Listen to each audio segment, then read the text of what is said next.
继续来关心到台北市5位国民党立委的罢免案，第2阶段人数全部拢已经送件，其中市卡心的罢免人数是有41867分。 达成率有175%，目前是排伫咧全国第一。那新北市国民党的立委洪明凯的第2阶段人数是收到54888分，这是全国上侪分。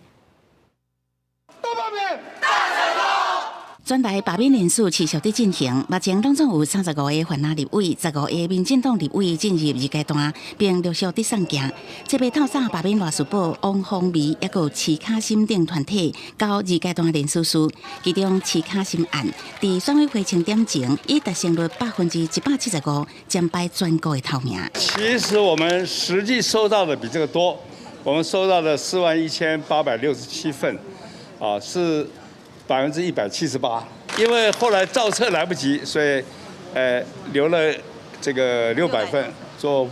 这个备份。市卡心回应尊重，讲家己一定会赢，只是国家罢免赖士宝的34040分，汪峰眉的45818分。即马台北市5个哪位罢免案已经全部完成送件。该来的总是要来哈，我们很多位委员也都做好准备啊，包含我自己在内，我们会全力的来在这个3阶的部分来赢得我们选民对我们的支持。台北市国民党的5位立法委员，我们一定会共同努力并肩作战。伫新北罢免哪位洪明凯甲廖先祥的团体，嘛选伫同一天送件。经过团队造册，廖先祥案达到36744分，洪明凯案有54888分，件数是全国上侪。洪孟凯是全国第1高票当选的立法委员，